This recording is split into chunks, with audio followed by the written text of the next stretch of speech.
Tonight's global brief: clear, concise, and ahead of the curve. From markets to climate and tech, we scan reliable sources so you don't have to. Your world, briefing ready. Hello and welcome to World News. I'm Eve, your anchor in our global newsroom. In the next minutes, we'll bring you verified headlines from geopolitics, business, and technology, with clear context and concise takeaways. You'll learn what happened, why it matters, and what to watch next, without noise or speculation. Stay with us as we start at the desk with today's top stories, then zoom in on the trends shaping tomorrow. Let's begin. You know, we've all seen angry videos online, but when does a TikTok rant actually cross the line and become a criminal threat? Well, we're going to get right into a story that's all about that, how one man's online response to a politician landed him with a really serious conviction. So let's just start with the bombshell ending. The verdict was guilty. A 26-year-old Afghan man, Fayaz Khan, was convicted of making a threat to kill the UK politician Nigel Farage. And we're not talking about a small fine here. This was a major criminal conviction, and it all started with a single TikTok video. So you have to be asking, what on earth was in this video? How does a post on TikTok escalate all the way to a full-blown jury trial in a London courtroom? Let's trace it back, step by step, from a social media spat to a courtroom showdown. It all kicked off, as so many things do these days, with two videos. First, a politician posts on YouTube. Then, someone else posts a response on TikTok. And that digital back and forth, that was the spark that lit a real-world legal firestorm. Okay, so here's how it started. Nigel Farage posts a YouTube video about immigration. And get this, he actually uses clips from Fayaz Khan's own social media to make his point. Well, just 2 days later, Khan fires back with a TikTok. And it wasn't just some text comment, it was a direct, face-to-camera, visual response. And this is where things got really dark. In his TikTok, Khan looks right down the barrel of the camera, he addresses Farage by name, and then he makes these gun gestures while literally saying, pop, pop, pop. He even headbutts the camera for emphasis. Prosecutors also made sure to point out the prominent AK-47 tattoo on his face, arguing it was all part of this calculated, menacing performance. So, how did this whole thing actually play out in court? I mean, the prosecution's entire case really hinged on proving this was a credible threat. And to do that, they called their star witness to the stand, Nigel Farage himself.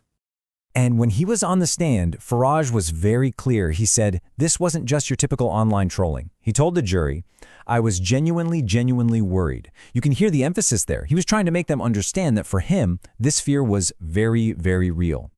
He used one specific, powerful word to describe the video: chilling.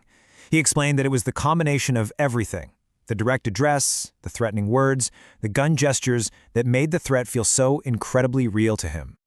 But the defense, of course, they push back, and they push back hard. Khan's lawyer basically suggested that this whole incident was just politically convenient for Farage, saying it suits your narrative. Farage's response was pretty sharp. It doesn't suit my narrative, it's a fact. All right, so that's the prosecution's side. What was the defense's story?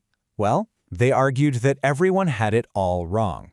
Their big claim was that the video wasn't a threat at all, it was just a performance. The defense's main strategy really was to paint Farage as some kind of opportunist, suggesting that he was using this video to stir up his political base. So, what did Khan himself have to say about it all?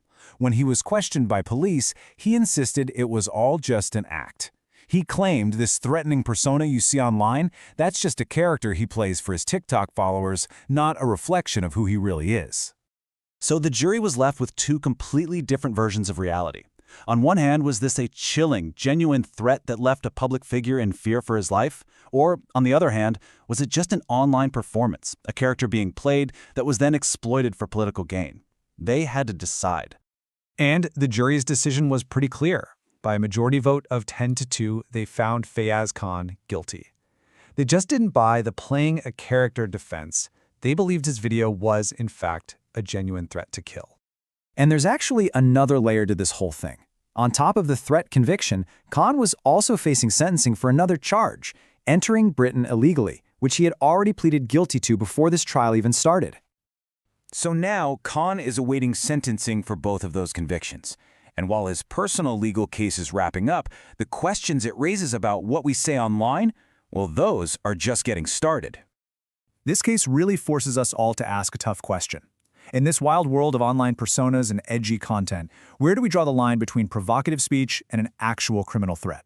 This jury in London drew a line. The big question for all of us is, did they draw it in the right place? That's your briefing from World News. I'm Eve. Before we go, a quick recap.